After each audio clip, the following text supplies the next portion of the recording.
因为我刚刚是突然掉了，突然掉。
各位投资界及媒体的朋友们，大家新年快乐！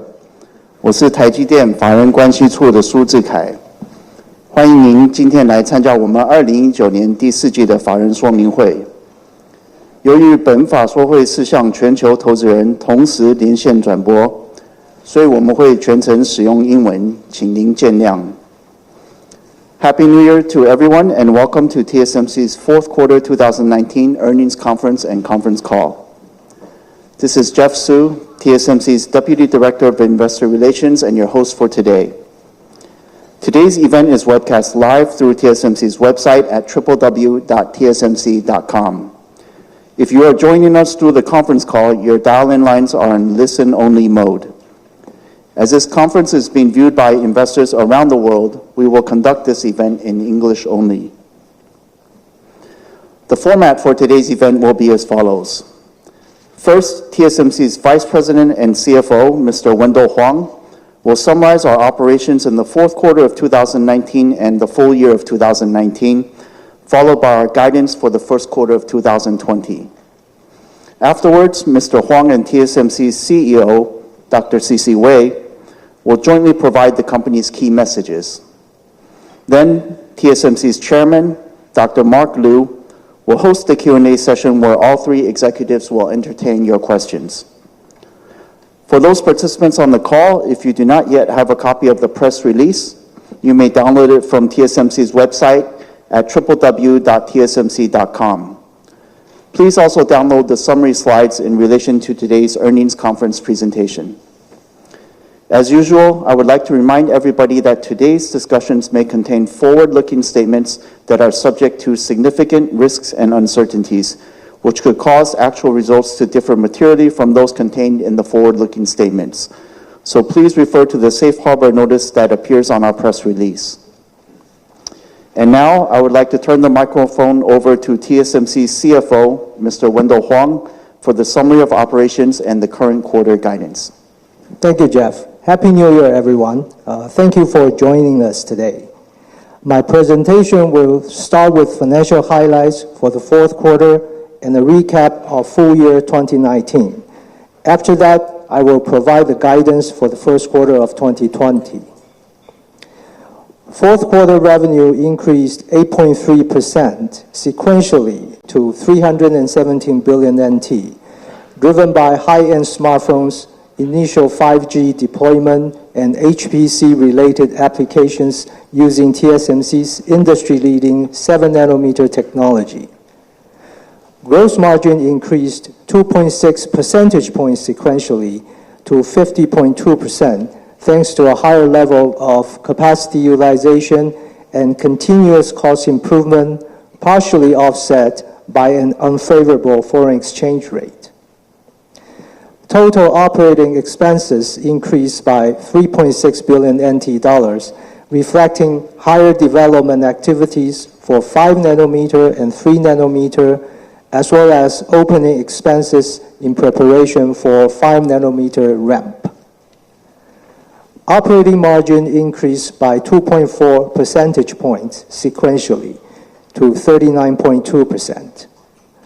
Overall, our fourth quarter EPS reached 4.47 NT, and ROE was 28.9%.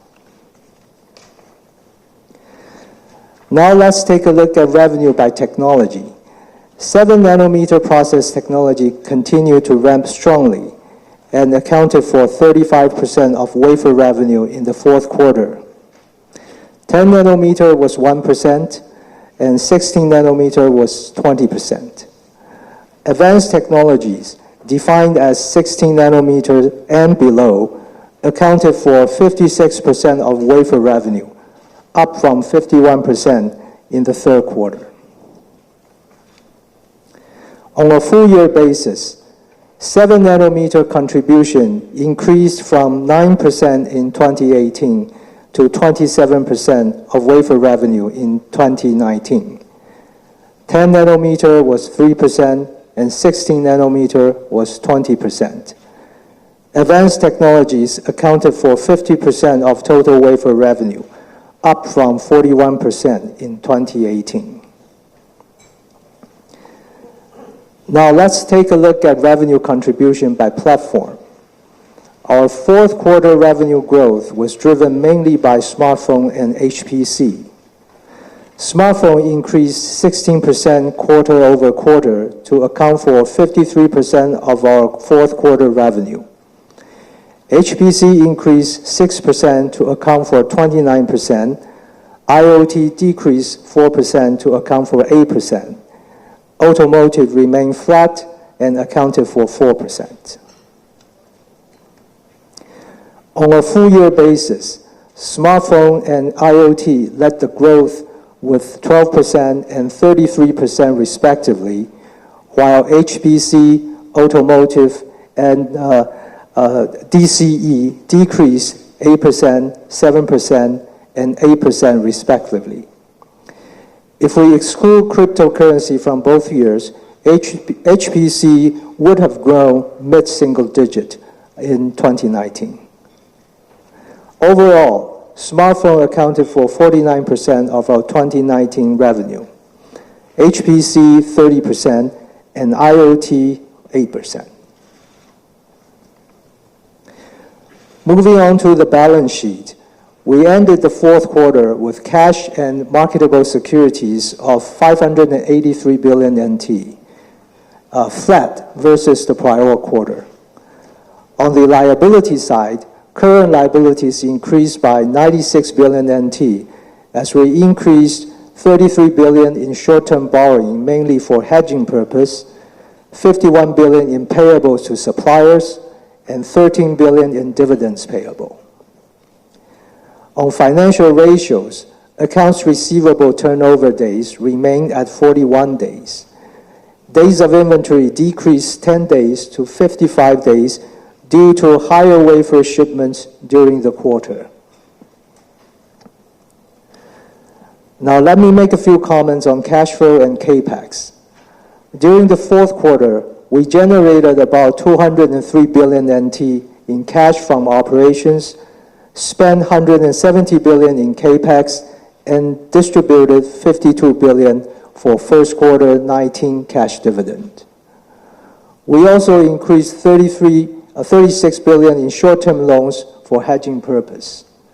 Overall, our cash balance slightly increased 3 billion NT to 455 billion at the end of the quarter. In US dollar terms, our fourth quarter capital expenditures reached 5.6 billion US and total 14.9 billion US dollars for the full year. Now let's take a look at the recap of our performance in 2019. 2019 was a challenging year for the global semiconductor industry, given rising macroeconomic uncertainties and supply chain inventory correction, to name a few. However, we're able to grow our revenue by 1.3% year over year in US dollar term and 3.7% in NT dollar term. Gross margin decreased 2.3 percentage points to 46%, primarily because of lower capacity utilization in the first half of the year. Operating margin decreased 2.4 percentage points to 34.8%. Overall, full-year EPS slightly declined 1.7% to 13.32 NT. On cash flow, we spent 460 billion NT in CAPEX, while we generated 615 billion in operating cash flow and 155 billion in free cash flow.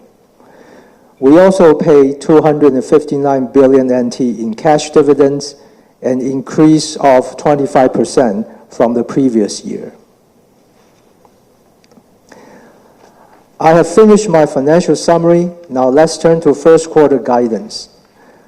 Based on the current business outlook, we expect our first quarter revenue to be between 10.2 and 10.3 billion US dollars, which represents a 1.4% sequential decrease at the midpoint.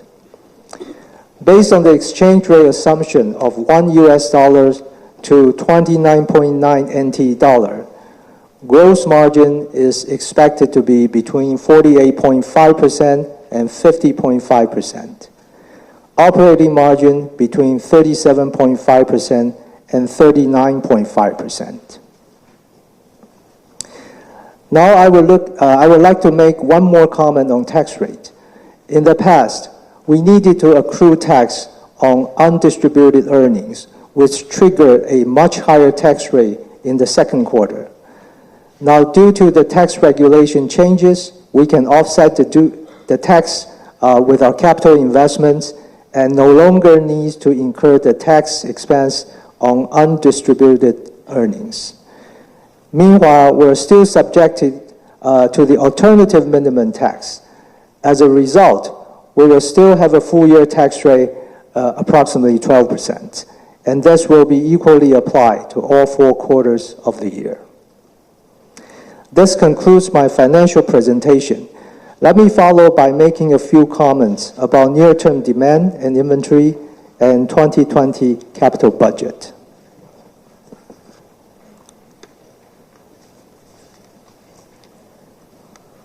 We concluded our fourth quarter with revenue of 317.2 billion NT, or 10.4 billion US dollars, slightly above our guidance, mainly due to better demand from smartphone-related applications than our forecast 3 months ago.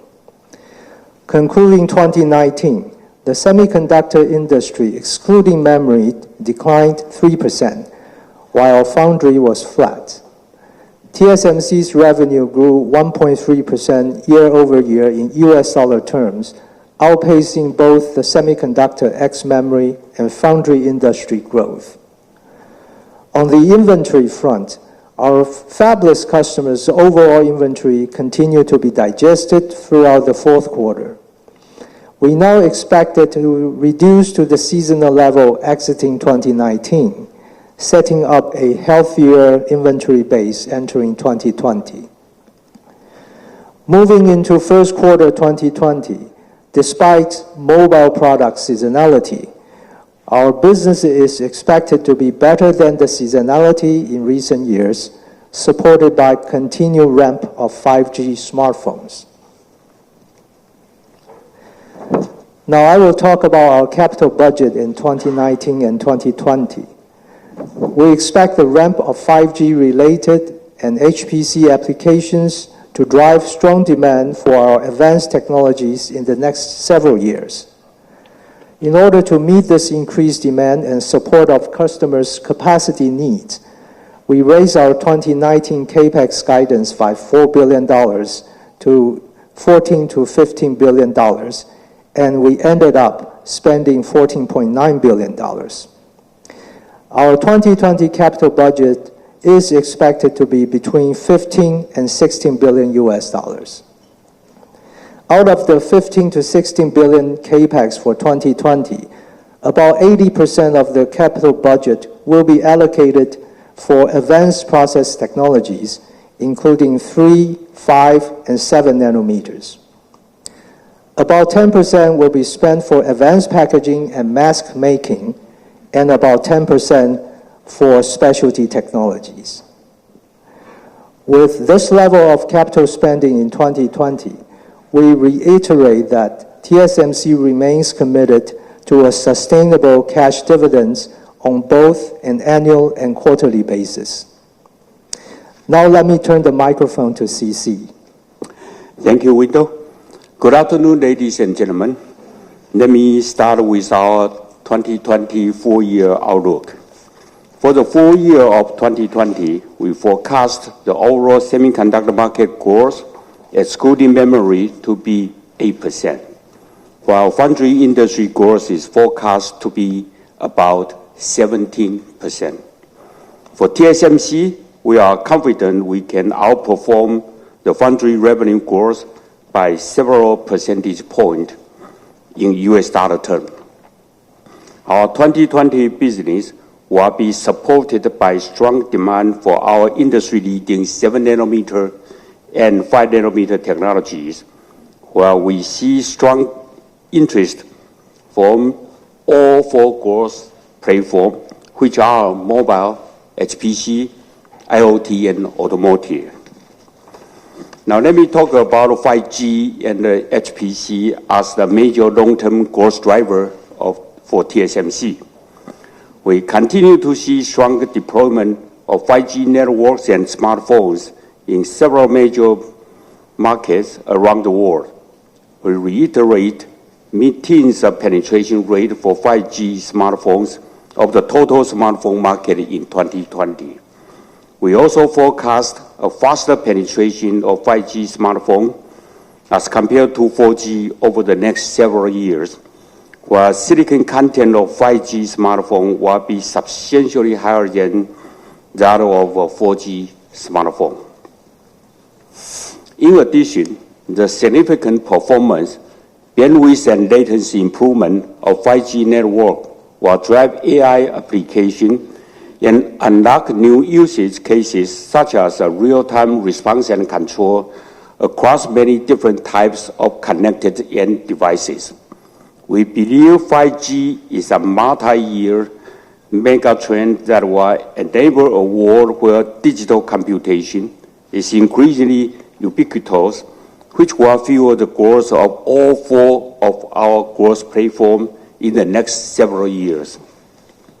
With 5G driving exponentially growth in the amount of big data being generated and continuous improvement in algorithm, a smarter and more intelligent world will require massive increase in computation power. Thus, HPC become another major long-term growth driver for TSMC. CPU, networking, and AI accelerator will be the main growth area for our HPC platform. By working diligently to provide the foundry industry's most advanced technology and making it available to all the product innovators, TSMC can expand the pool of innovators who fuel the semiconductor industry growth. With the successful ramp-up of N7, N7 Plus, and the upcoming ramp of N6, N5, and N3, we are able to widen our customer product portfolio and expand our addressable market. We also see growth in networking thanks to 5G infrastructure deployment over the next few years. With 5G and HPC applications as a major growth driver, we now expect to grow at the high end of our long-term growth projection of 5 to 10% CAGR in US dollar terms. Now I'll talk about the ramp-up of N7, N7 Plus, and the status of N6.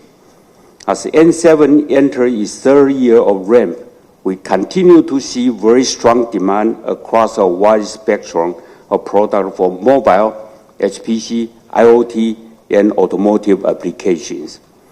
Our N7 Plus is entering its second year of ramp. N7 Plus is the industry's first high-volume production with EUV photolithography technology while paving the way for N6. Our N6 provides a clear migration path for next wave N7 products as its design rules are fully compatible with N7, while providing 15% to 20% higher density with improved power consumption when compared to N7. N6 is on track for risk production in fourth quarter this year and volume production before the end of this year. N6 will have one more EUV layer than N7 Plus and will further extend our N7 family way into the future.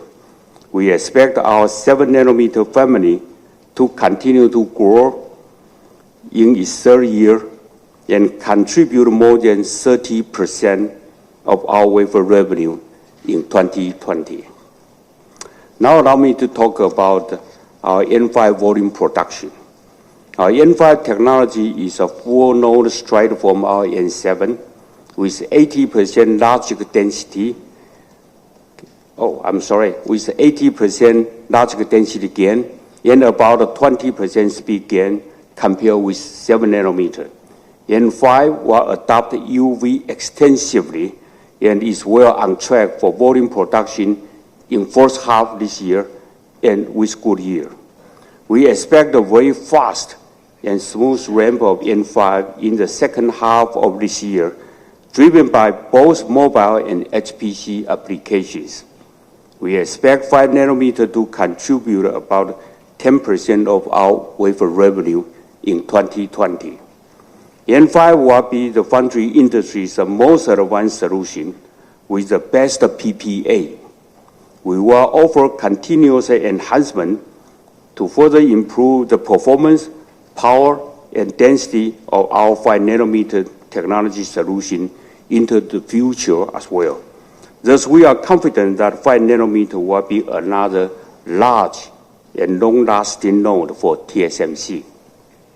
Finally, I'll talk about our N3 status. We are working with customers on N3 design, and the technology development progress is going well. We have many technology options in development, and we carefully evaluate all the different approaches. Our decision is based on technology maturity, performance, and cost. Our N3 will offer another full node scaling benefit in terms of performance, power, and density as compared with our N5 technology. We expect our 3nm technology will be the most advanced foundry technology in both PPA and transistor technology when it is introduced. We will announce more details about our N3 technology at our TSMC North America Technology Symposium on April 29th. Thank you for your attention. Okay, thank you. This concludes our prepared statements. Before we begin the Q&A session, I would like to remind everybody to please limit your questions to 2 at a time to allow all the participants an opportunity to ask questions. Questions will be taken from both the floor and from the call. Should you wish to raise your question in Chinese, I will translate into English before our management answers your question. For those of you on the call, if you would like to ask a question, please press the star then 1 on your telephone keypad now. Questions will be taken in the order in which they were received. If at any time you'd like to remove yourself from the questioning queue, please press the pound or the hash key. So now let's begin the question and answer session. Our first question will come from the floor. Credit Suisse, Randy Abrams. Yes, thank you. I guess with the trade war eased a bit, there's still a couple maybe political issues out there, so I wanted to just start with that.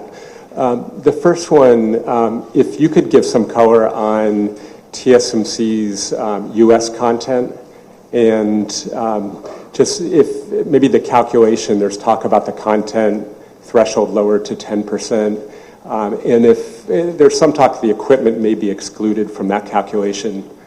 So if you could give a bit more color about that.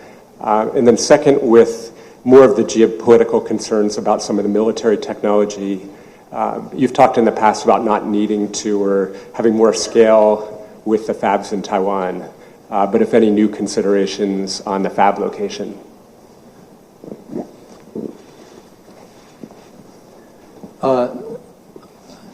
Happy New Year, everyone. On the possible further tighten up of the export control from the U.S. government, I think this is they haven't really announced what the specifics about the rules. So everything I say here is a speculation. So in particular, I don't want to comment on particular customers. But one thing for sure is our business profile is massive. We are everyone's foundry, and we will deal with each customer fairly and equally. Secondly is we has been and we will follow the law and regulation. So upon the regulation being effective, we will carefully study and evaluate product by product our eligibility in the export.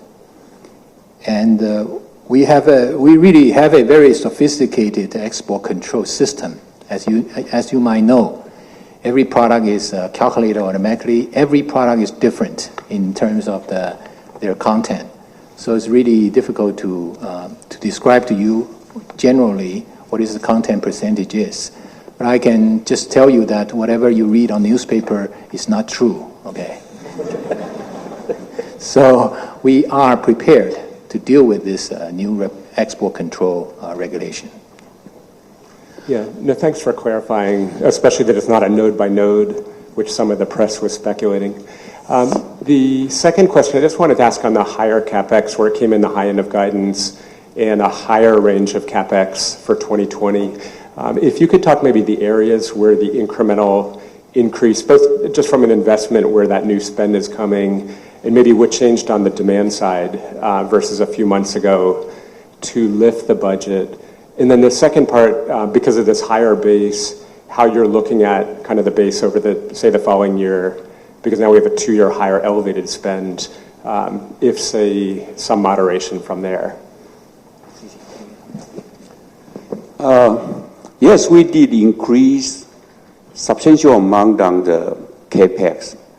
Let me give you some color why we did that.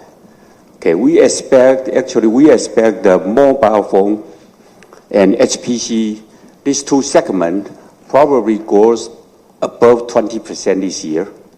And with another two platforms, automotive and IoT, probably in mid-teens.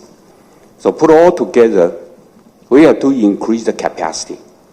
We work with the customer to fulfill their demand. And so that's a result of we increase our capacity. Now you question about our growth. Yeah, the second question was where the spend, say like 5, 7 versus back end. So where the additional increase? Oh, okay.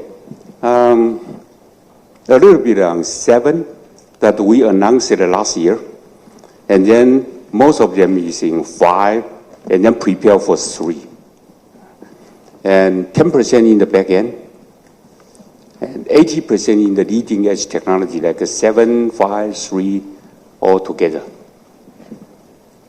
Okay, and then the two, maybe the follow-up I had was just the moderation of CapEx, for if you expect that to maybe moderate from the very high level next year. And in the back end, 10% would be 1.5 billion for CapEx, but I'm curious maybe between back end and mask, if really over $1 billion back end CapEx. You're right. I mean, the back end including the mask. Okay, but I guess of that, do you think the back end CapEx is over 1 billion investment on that side? Okay. No. Okay, thanks. Okay, and then could you talk about the moderation for? I think, Randy, the last part of your question is talking about our CapEx this year and last year is at a higher level. Looking out the next several years, where do we think the CapEx will be? That would depend on growth, right? Yeah, if we enjoyed a good growth in these 2 years, I think and if it's a success introduction of our N3, I mean, the CapEx probably will not drop. Yeah. Great, thank you. Okay, thank you. Let's go on to the next question. We'll take it from the floor. Citigroup's Roland Shu over here. Thank you, and Happy New Year. First question, just a follow on the CapEx. Yeah, with this 15 to 16 CapEx spending, so how many of the total capacity increase is going to be this year? And how about last year? With this almost 15 billion CapEx spending, how many percent of the CapEx increase last year? Thank you. Wendell will discuss this question. You're asking about the capacity increase? Yes. Right. Okay. Of course, the increase mainly comes from advanced technologies, Okay. right? Mm-hmm. So for 2020, we're looking at mid-single digit capacity increase. Mm-hmm. Last year, a low single digit number. Okay. And then how about the total depreciation is going to be this year? It will increase by high teens in 2020. Okay, thank you. And second question is for the gross margin. For your first quarter revenue guidance, US dollar just down slightly. However, apparently in first quarter we have fewer working days. So it means that your utilization in first quarter definitely is going to be much higher than 4Q. And also for 7 nanometer, last quarter we said that gross margin has already reached corporate average. And also, I believe in first quarter, we probably won't have the inventory revaluation. So all on this, is your gross margin guidance 48.5% to 50.5% a little bit conservative? Thank you. The utilization, we expect it to increase a little bit. And of all the factors that you just mentioned, there's also a potential factor, which is foreign exchange rate impact.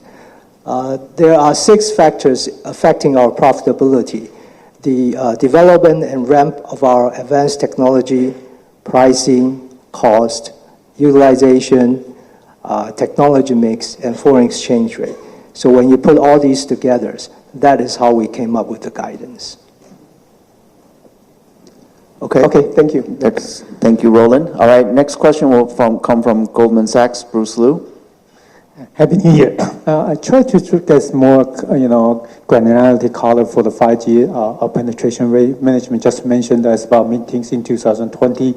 Can we have more color in terms of like whether it's sell-in or sell-through, or what kind of geography distribution, what kind of distribution between high-end and low-end for the 5G? Well, I can only say that the 5G's penetration is higher than the 4G, and a few countries that they are moving faster than the other area, right? And that all we know. But we are making the judgment, look at the installation of 5G infrastructure, and we look at each country's adoption, and we do our own estimate. That's why we come up with the mid-teens penetration. So it's more from the top-down perspective instead of like bottom-up from like each product line. Is that right? We do both So and make a if- judgment. So if you do both, can you give us some color about like, distribution for the high-end? That's and our mid-end? companies are confidential. Okay, Bruce, do you have a follow-up? Yes, of course. Can I double check that, the assumption of meetings penetration is based on like there's no change in terms of de minimis rule? That's a good question. The change of diminished rule is still speculative. So our forecast, we assume the business as usual. Understand it. I think the number we currently forecast does not include the diminished rule tighten change. But for whatever the export control is coming up, we think the 5G's momentum will continue. If any interruption, it will be very short term. After going through the supply chain changes and share exchanges, I think the momentum will just as strong. Okay, your second question? The second question is regarding to the management used to mention that the TSMC becomes more important in terms of geopolitical situations. So does that change your, cost of your, does that change your equation in terms of building out the fab, the cost structures? So in the past, we only care about the manufacturing cost as a main cost factors. But given the current situation, do you think that, you have to put that into your consideration as well?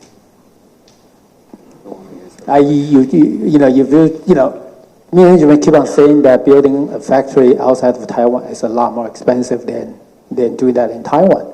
But with all the geographical risk that, build a factory outside of Taiwan becomes like, you see the increasing pressure on that. Do we expect any changes on that? Yes, the cost in Taiwan is lowest among all regions across the world. We have been studying it continuously, and that decision is made to the best interest of our customers. Yes, the geopolitical is evolving, but we still listen to our customers as the priority. And at this point, our customer, when asked to be manufacturing in a higher cost region, their answer is, we cannot be competitive this way. So to maintain the competitiveness of our customer, currently this is the fab layout we're having. In the future, right now it's too early to say, and still our customer prefer we have the lowest cost production size and doing business with us. So what if they are willing to pay for a higher price? They may be special products, but by and large, it's unlikely.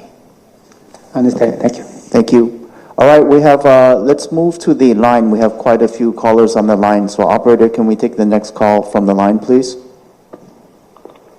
Sure. Your next question comes from the line of Gokul Hariharan from JP Morgan. Please ask your question. Thanks and Happy New Year. My first question is on margins. Given that we are looking at a very strong demand pickup, could we talk a little bit about any change in the view on longer term gross margins? Could we see a meaningful improvement in gross margins beyond the 50% range that we have been in the last 4 to 5 years? And also, could you talk a little bit about the margin dilution impact in second half of 2020 from 5 nanometer? Is it likely to be more modest, given there's a very strong 7 nanometer demand also through the course of this year? And I had a follow-up question. Thanks. Okay, thank you, Gokul. Let me just repeat your question to make sure we got it right. So your first question is asking about sort of, given the strong demand pickup, is there any change to TSMC's long-term gross margin target? Why could it not be beyond or above 50%?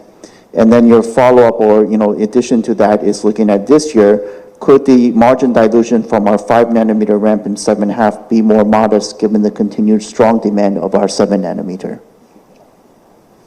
That's right, thanks, sir. Right. We continue to use 50% gross margin. We think it's still a very good target. Of all the six, I just mentioned the 6 factors that will affect our profitability. One of them actually relates to the ramp of new nodes. So the ramp of every new node, we will see margin dilutions. This relates to your second question. And indeed, we are seeing a margin dilution in the second half of this year from the M5 ramp. Is it going to be better than before? Yes, but only slightly. Okay.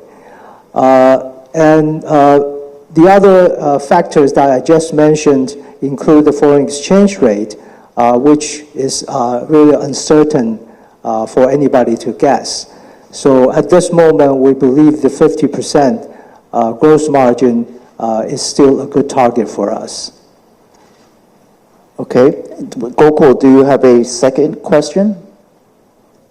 Yeah, could you talk a little bit about what we are seeing in the N-2, N-3 nodes? Should we anticipate any recovery in the situation in 28 nanometers, even overall foundry growth seems to be rebounding? And second part is on 12 and 16 nanometers. Given a lot of the smartphone customers seems to be migrating to 7 nanometer and even 5 nanometer because of the adoption of 5G. Would there be any challenge to backfill 12 and 16 nanometer as these customers migrate to more advanced process nodes? Thanks. Okay, so let me just repeat to make sure we understand again. You're asking about our N-2 and N-3. So first part of your question is, do we see any recovery in the demand for 28 nanometer given the overall strong demand that we see this year? And then the second part of your question is that we, with a lot of products going from 12 and 16 nanometer very quickly to using our 7 and our 5, will we have challenges or difficulty to backfill 12/16? All right, let me answer 28 nanometer first. With the strong market growth, 28 nanometer, we did see a little bit better than we expected.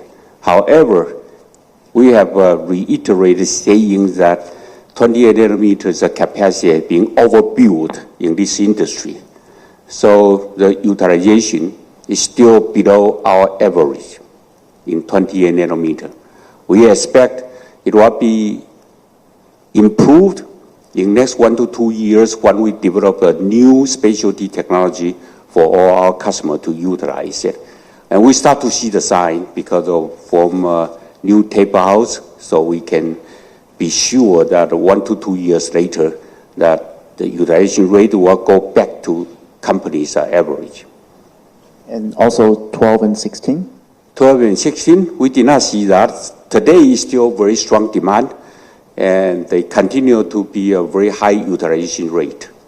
It's all because of we continue to improve the technology, and so it's being utilized. The first wave smartphone, HPC, and now is IoT automotive. Okay. Okay, does that answer your questions, Gokul? Yes, thank you very much. Thanks. Okay, thank you. We will take the next question from a caller on the line, please. Yes, sir. The next question comes from the line of Bill Liu from UBS. Please ask your question. Yeah, hi there. Thank you very much, and Happy New Year. Question on 5 nanometers. I remember when 7 was ramping, you gave us numbers on the number of tape outs. I'm wondering if you can help us with 5 nanometers, either also by giving us number of tape outs, maybe just comparing it to 7 and whether it's higher or lower. Okay, Bill, sorry, you broke up a bit at the end, but I think I understood your question. You want to ask us if we can give you some comparison of the number of tape outs at 5 nanometer versus our 7 nanometer at a similar stage. Well, the 5 nanometers tape outs. Thank you. Yeah, 5 nanometers tape out is a little bit less than 7 nanometer compared at the same stage of the time. However, the most important thing is that the high volume tape out is almost equal. And so we expect that our 5 nanometers ramp is very fast and smooth. And it will contribute about 10% to this year's revenue. Okay. Do you have So a is the second? expectation then? Sorry, just to finish on my first question. So is the expectation then that 5 nanometer will be, in terms of wafer capacity, as big as 7? We are building the capacity right now, and to meet the customers' demand, very high demand. So that's all I can say. Great. Second question is a follow-up on Gokul's question on 28 nanometers. As you develop these specialty technologies, can you talk about what kind of applications are expected to use these new specialty technologies? You want to repeat or? Yeah, sorry. Okay, because you're breaking up a little bit. You're asking, Bill, on 28 nanometer, we talk about developing specialty technologies for 28 nanometer. Your question is what type of applications will be used or these specialty technologies targeting? Well, let me be a little bit specific. We are developing the 28 nanometer into 22 nanometers geometry. And the ultra-low power is one of the directions we are working on, which can be applied to a lot of IoT devices, and also applies to some specialties such as CMOS image sensor and all others. Okay. Okay, thank you, Bill. Let's move on. We'll take one more question from the line and then come back to the floor. Your next question comes from the line of Brett Simpson from Arete Research. Please ask your question. Yeah, thanks very much, and Happy New Year, everyone. I just had a question on China. China was more than 100% of your Q4 sales growth on a year-on-year basis, and sales more than doubled in 2019 from China, despite the headwinds from crypto. Can you maybe talk a bit more about the region, what's driving so much growth, and how should we think about China growth specifically in 2020? Thank you. Okay, Brett, please allow me to repeat your question. Your question is about our China business. You point out that it was 100% of our fourth quarter growth and grew quite strong in 2019 despite the drop-off in cryptocurrency. So you want us to comment on how we should think about China as a percentage of sales and future growth drivers going forward. Is that correct? That's right. Thanks, Jeff. Well, China is about 20% of our business and has been stable around that number last year, this year. So what's changed is I think the last year we see the China growth particularly strong, and other regions such as U.S. probably growth is less. So that is the disjunction, put this way. But we continue going on. I think we expect to maintain this level. Well, let me add some color to it.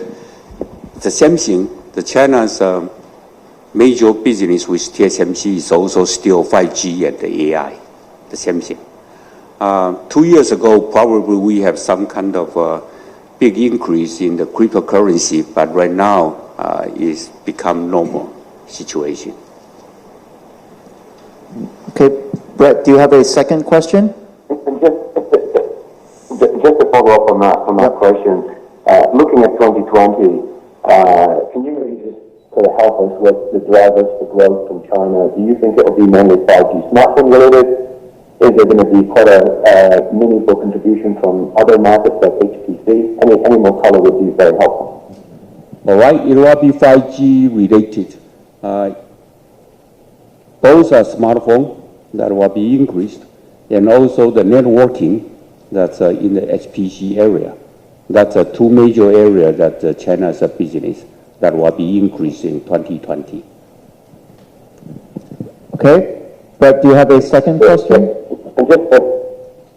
Yeah, thanks. The second question is really targeted at HPC.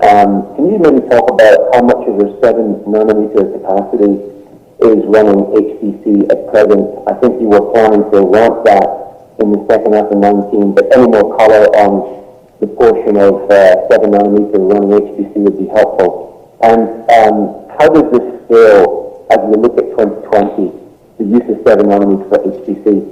And I think you mentioned 5 nanometer HPC chips would actually ship in 2020. What would this be used for? Any more help that would be great. Thank you. Okay, Brett, let me just repeat your question. The first part is how much of our 7 nanometer capacity is for HPC products? How much was this last year? How do we expect this capacity for HPC to scale in 2020 for 7 nanometer? And then the second part is for 5 nanometer, what types of HPC products or applications are being used on 5 nanometer? Well, we do not disclose the capacity breakdown for a specific node. In terms of revenue on the HPC in N7, actually, all I want to say is that it continues to grow, to increase. And we expect that this momentum will continue in the next few years. For N5, as we said, is driven by mobile phone and HPC.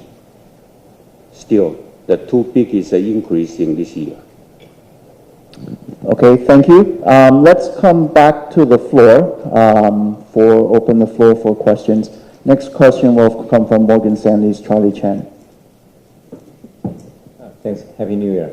So, first question is about your future technology developments, right? So next year, I'm not sure if you are going to introduce so-called 5 nanometer Pro process, and can you comment that a little bit? And if that's an extension of the current 5 nanometer, does that mean possibly to your gross margin improvements? So that is the first question. Thanks. Well, we continue to improve the performance of each node. So next year, you're talking about the 5 Pro? Yeah, 5 nanometer Pro or whatever. Okay. Yeah. Okay. It will be better than this year's 5 nanometer. That's for sure. All right. And all the major customers will use it. And so the gross margin improvement, that will be the same as a previous node. It takes about 7 quarters to 6 to 8. Okay, 6 to 8 quarter to reach the company's average. Okay. Okay, so I would assume that 5 nanometer gross margin will continue to improve into next year. That's for sure. Okay, thanks. And next is, I'm really interested in your 3 nanometer. Right, so currently, what is the visibility, meaning the cost per transistor? Do you think you can really reduce the cost per transistor level at 3 nanometer? And I'm also curious, given this assumption, do you think HPC or mobile will be a bigger user for your coming 3 nanometer? For example, CPU or smartphone AP. Thanks. Per transistor cost, I believe will continue to reduce. Okay, that's for sure. Now, who is going to use it? That's a major question. Again, still, high-end smartphone and HPC will be the users. Okay. All right. I cannot be more specific to tell you whom, but that's it. Yeah, can I switch back to some near-term follow-up? Let's stick with 2 questions first, and then we get back in the queue. We can come back. Okay, sure. That's all right. Thank you. Next question will come from CLSA's Sebastian Ho. Over here. Thank you. Happy New Year. So my first question is to follow up on Chairman's comments about that you see the 5G momentum will continue to be strong, even if there's a change on the U.S. exporting rule, maybe just some near-term disruption because TSMC has evaluated the supply chain change. So can you elaborate more about what the supply chain change you have seen to make you give you such confidence that there will be just a near-term disruption, even there is some change on the exporting rule? Well, this is a forward-looking analysis. So I think some of you also did analysis. Basically, the smartphone, you have to look at this smartphone demand per year, and then look at the 5G penetration per year. Who will be the smartphone supplier? It can change. Who will be their shares, and where the 5G base station being produced, that will change. So all these things, it really depends on it boils down to really the forward-looking smartphone demand. Would that be interrupted? That's the analysis. I think that's, if any disruption, it will be a shorter term, yeah. Okay, so my follow-up question on that is smartphone we understand. So if A brands, they lose share, B, C brands will pick up. But what about the infrastructure? If there's a disruption on the infrastructure because one of the key infrastructure supplier may not have the critical processors, so which means the whole 5G infrastructure build out maybe slow down, postpone. And what's the point of having those 5G smartphones? With the whole supply chain, whole 5G thesis being postponed? I think industry will find. I think that there's no businesses just one player for too long. Okay, the second, third player will sooner or later will come up, and it could be pretty soon. And it's in our business always in a competitive environment. So yes, we have a number one enter the market, but the number two, number three is not too far away. Okay, thank you. My second question is on the guidance that the company gave this year that the foundry industry is growing 17%. Right? The semis, excluding memory, is about 8%. I think if I look at historically, usually I think the formula for TSMC's growth is usually the global GDP, and semi is about like 2-3% point above that. Foundry a little bit above that, and TSMC a little bit above that. So TSMC get 5 to 10% of the CAGR. So I think that is very simple formula. But has the formula changed? So I mean that historically semiconductor is highly correlated with the global GDP growth to some extent. So if TSMC or the foundry industry growing faster, is it like the foundry TSMC become the outlier, or is because also you're implying that the whole industry, whole economy is growing faster? Now this time we have higher growth rate, right, for foundry and for TSMC. It all because of driven by 5G and AI's application. So whether we can increase our forecast, for example, TSMC always say 5 to 10% CAGR, is that our goal? We certainly hope that we can exceed that, but this year is still too early to say, but we stay what we say.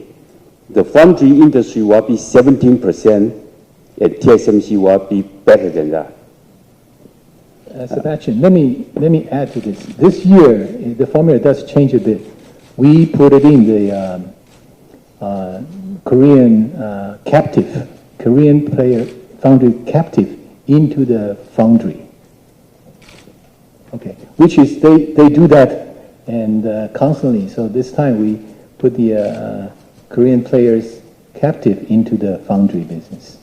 So that's why you see the growth quite faster. Yeah. Okay. So, but if we also look at, I think the company also made the comments that you're seeing your 5-year CAGR to be higher at the high end of the 5 to 10%. So it's not just 1 year, right? It's just a flash in the pan. So I think if you look at the longer time frame, which means I think there will be more, I think the correlation with the global GDP, I think that make more sense, more representative. So does that also mean that like semis and tech innovation is going to drive the global economy grow faster in the next couple of years? Or is it just because global GDP still grow as the growth at 2-3%, but semis, foundry, TSMC become the outlier? That gap is getting bigger. Oh, we don't want to say it's an outlier. We continue to forecast global GDP still in a normal situation, provided the trade tension between the two big countries did not deteriorate. But for semiconductor, I want to say that the content of the semiconductor in our life continue to increase. See that you can see the big example in the smartphone, you can see the big example in the automotive, and you can see that IoT is a big increase also. So now it's changing our world. And that all because of semiconductor content. It's not because of a GDP suddenly become grow faster. And it's not because of semiconductor, it's an outlier. It will continue to be this way. Yeah, and remember last year, as Wendell said, the semi-industry ex-memory was a year of decline. So obviously there's a base effect in play as well for 2020. Oh, yeah, sure, but I'm talking about 5 years. Sure, sure, yeah. Okay, thank you. Let's move up back to the line, please, and we'll take the next question from the line, please, operator. Yes, your next question comes from the line of Mehdi Husseini from SIG. Please ask your question. Yes, thanks for taking my question. I have one clarification. When you were referring to 5 nanometer, does that include 6? And if it doesn't, what is your view of availability of 6 nanometer by year-end 20? Do I have to repeat the question? He said that 5 nanometer is including 6 or not? No, 6 is a 7 nanometers of family. So we look at the 7 plus 6 as a one family. 5 is another big node. Okay, and you're still on the schedule to have a 6 available by end of this year, correct? Volume production at the end of this year. Right now it's ready ready for our customers to tape out. Sure, okay.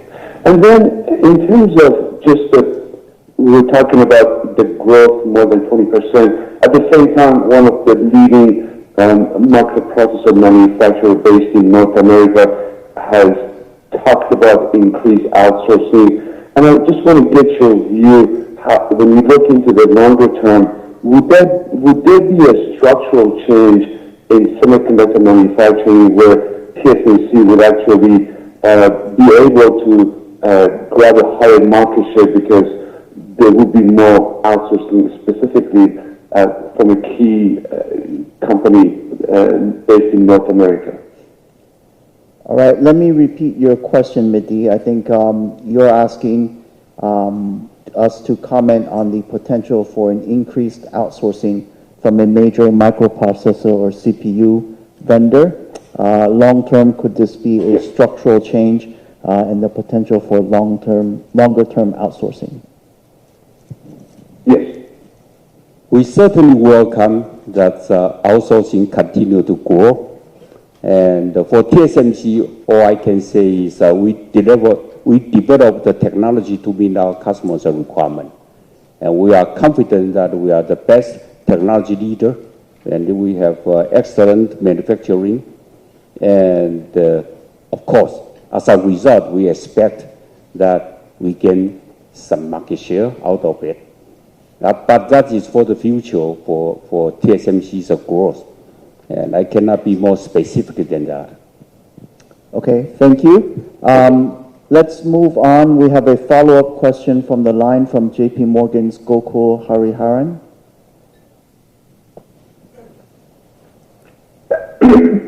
Thanks, Jeff. So quick question on the high end of the 5 to 10% growth. Could you talk a little bit about why only high end of 5 to 10%, given the CapEx increase seems to be 40 to 50% from the last last kind of 10 to 11 billion kind of capex range over the last 5 years. Any reasons why we're a bit more cautious? Do we feel that the 5G cycle after a couple of years could start to kind of decelerate, especially given this year we are already starting off with a very strong 20% kind of growth. So just wanted to think about the puts and takes in terms of the high end of 5 to 10%, and why not stronger than that growth, given the big jump in capex and indication that capex could stay around these levels even going into the 3 nanometer era. Okay, Gokul, let me try to summarize your question. Basically, Gokul is asking why our long-term growth target is only at the high end of 5 to 10% when our capex has increased 40 to 50% versus the 10 to 12 billion in the past. He is asking or wondering, is this because we take a more cautious view that 5G cycle may, be strong this year and next year, but may slow down after that? And so why do we, still say at the high end of 5 to 10%? Last year, before we increased the capex, we were looking at somewhere in the middle of that 5 to 10%. But afterwards, when we see the ramp in 5G deployment, we increased the capex, and now we're looking at high end of the 5 to 10% range. So that is the difference. And also, let me explain this from a capital intensity point of view. Last year, while we increased the capex, the capital intensity was over 40%. This year, we think it will be lower than 40%. And from next year on, although it's still pretty early, we think it will be somewhere between 30 or 35%, which is pretty similar to the old norm that we used to say before. Gokul. Okay, thank you. Do you have a second question? Yeah, just one more broader question for Dr. Liu. At a board level, Dr. Liu, could you talk a little bit about how the board thinks about TSMC's positioning as a foundry for everybody's foundry, given the broader geopolitical changes that are happening? I don't want to go into each episode in terms of like the change in the limitless rules, etc. But thinking 4 to 5 years out, how does what are the steps that the board is considering to kind of still ensure that TSMC can remain as a big foundry even in more challenging kind of geopolitical environment and a lot more policy kind of risk compared to say the last 5 to 7 years? Okay, let me try to summarize your question. Again, I think Gokul's asking for Mark to please share your thoughts on, from a board level, TSMC's positioning as everyone's foundry. Of course, we're facing a lot of different geopolitical changes and challenges. Gokul doesn't need us to comment on each one, but generally, how are we thinking about, 5 to 7 years out, how TSMC can position ourselves and how we can remain to be everyone's foundry? Yeah, first of all, currently we discussed the strategy with the board, and the board fully agree with our current strategy. Okay, and of course, this strategy contains several necessary components. First of all, we develop our technology ourselves. All the technology IP and know-how and technology all developed in Taiwan here. Secondly is another necessary element is our technology has to be leaders. When you're technology leaders, people will have to come to you, and that's how we maintain to be everyone's foundry.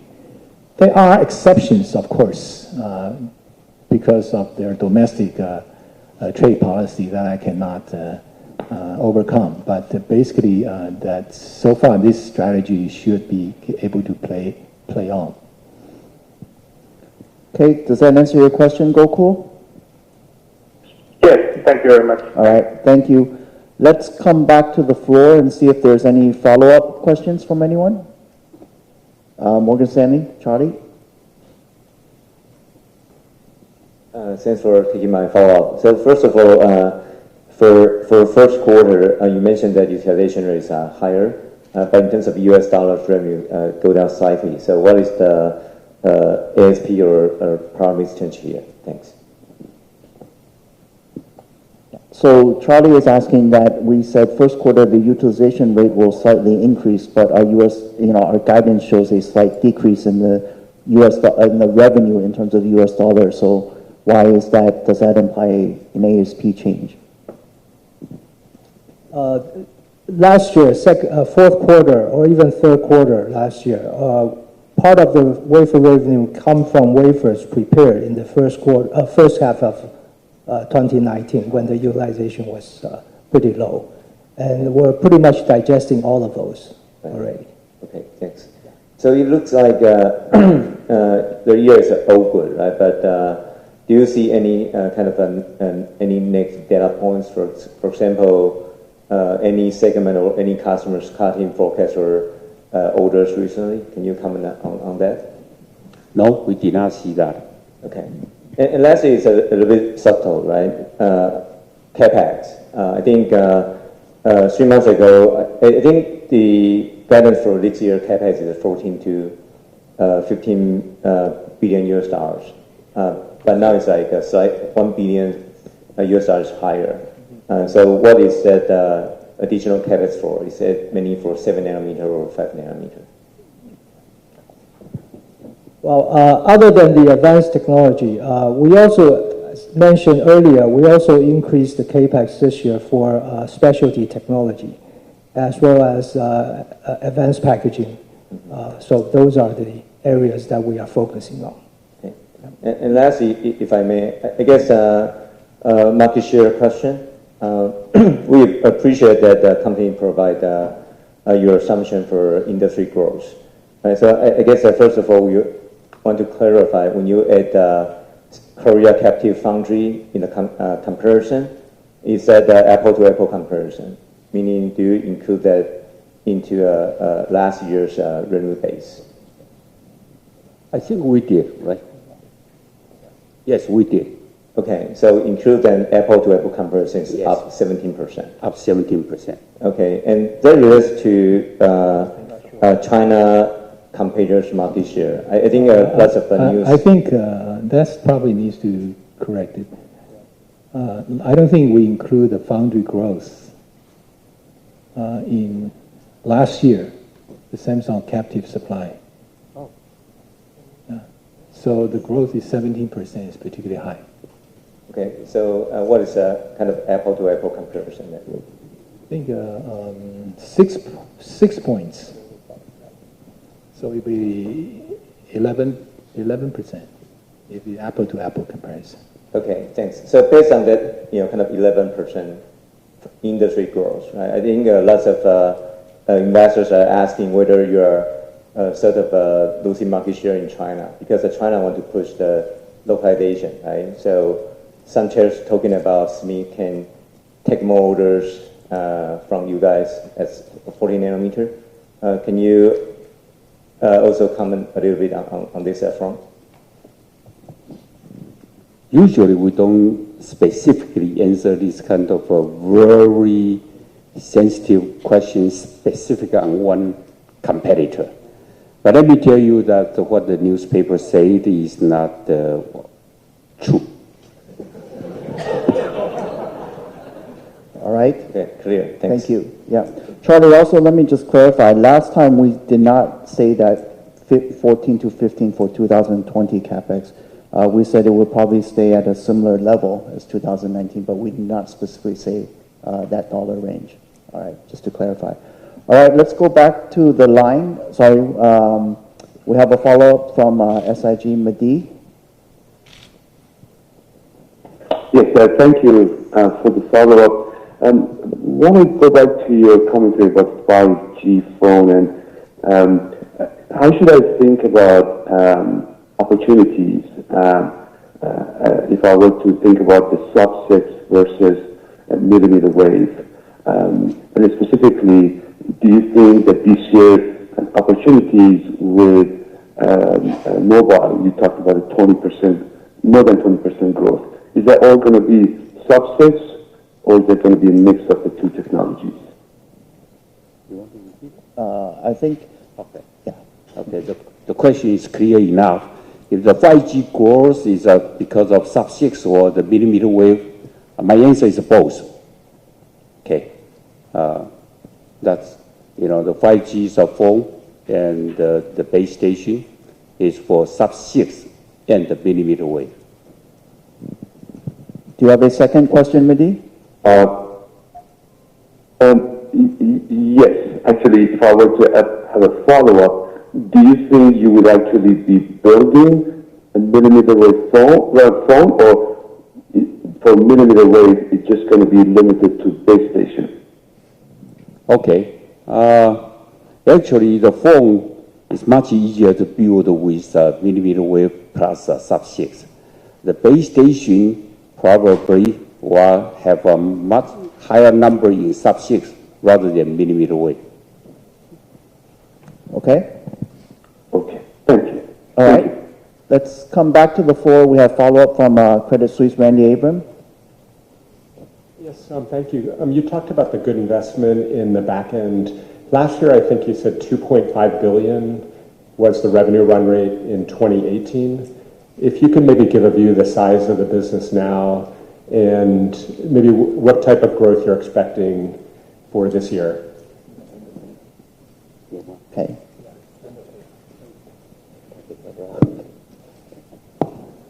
Yeah, the revenue size of backend was $2.8 billion in 2019. We're expecting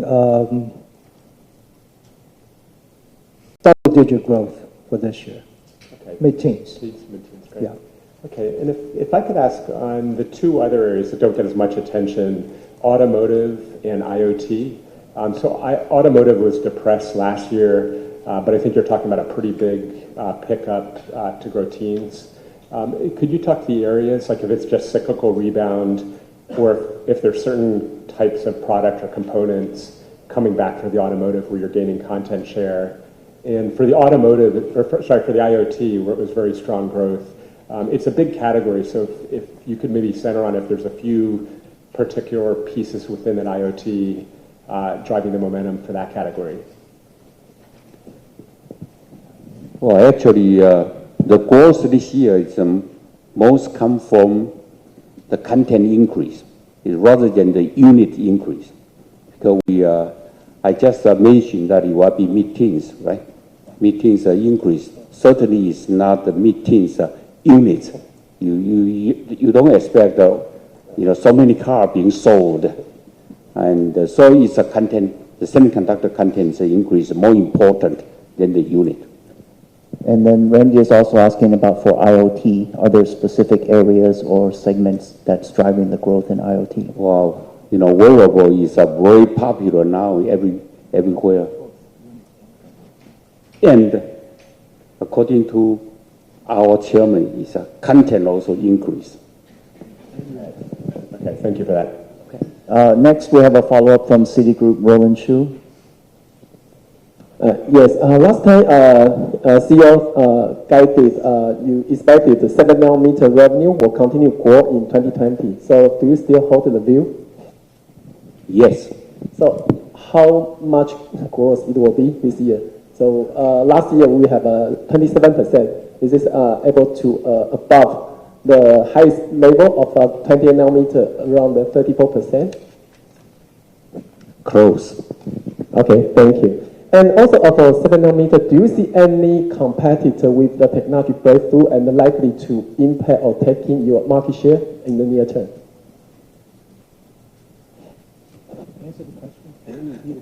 Can you repeat the question? Sorry. Yeah, so do you see any competitors with 7nm technology breakthrough and were likely to threat you or take your market share going forward?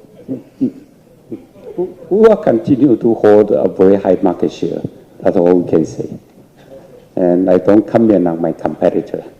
Okay, thank you. Yeah, my second question is that you said that you continue expanding your customer and the product portfolio. And so you have new customers and the products are from cryptocurrency in 2018. And the last year you have this, new CPU foundry outsourcing, as your new customer and technology. So how about this year? Do you see any new customer or new applications, to contribute to your growth?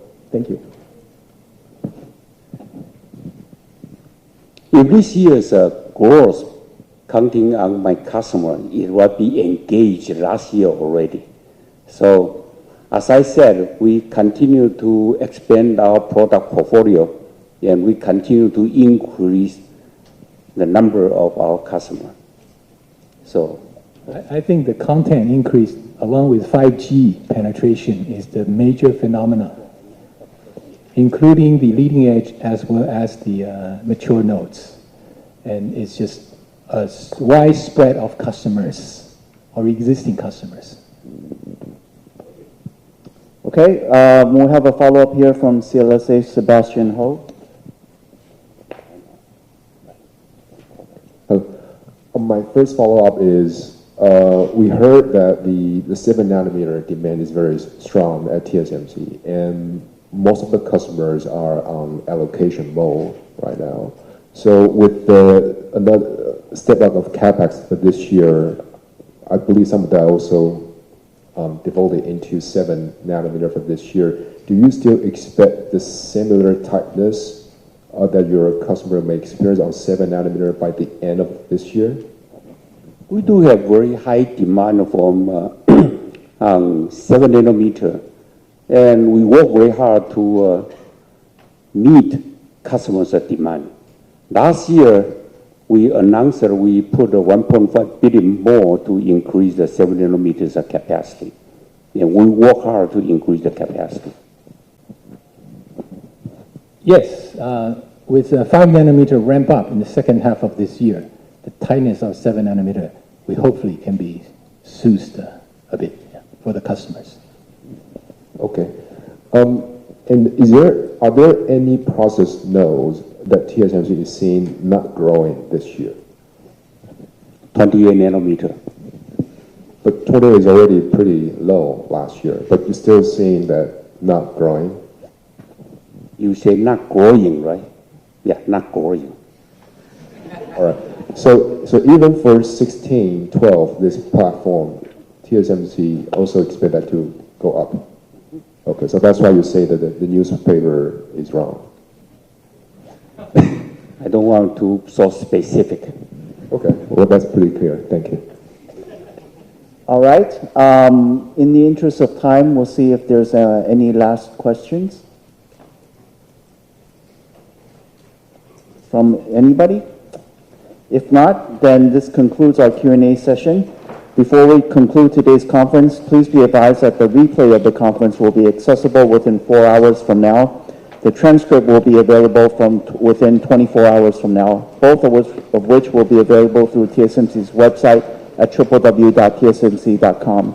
Thank you for joining us today. We hope you will join us again next quarter. Goodbye, Happy New Year, and have a great day.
到，就是说后面几年这个可能都是一直呈现这样的态势，在一个维持或是增长的状态。这样说明一下哈，今年跟去年比，有两个地方资本支出稍微高一些的。那一个是这个特殊的 special technology， 另外一个是我们这个advanced packaging， 那这都是为了客户的需求来做的。那至于未来几年呢，我们是用这个所谓 capital intensity 来说明。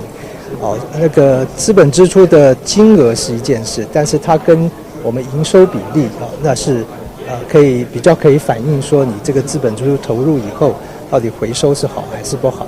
那从这个角度看呢，我们目前看到未来几年这个 capital intensity 呢还是会慢慢往下走，那回到跟以前我们看到的情况差不多。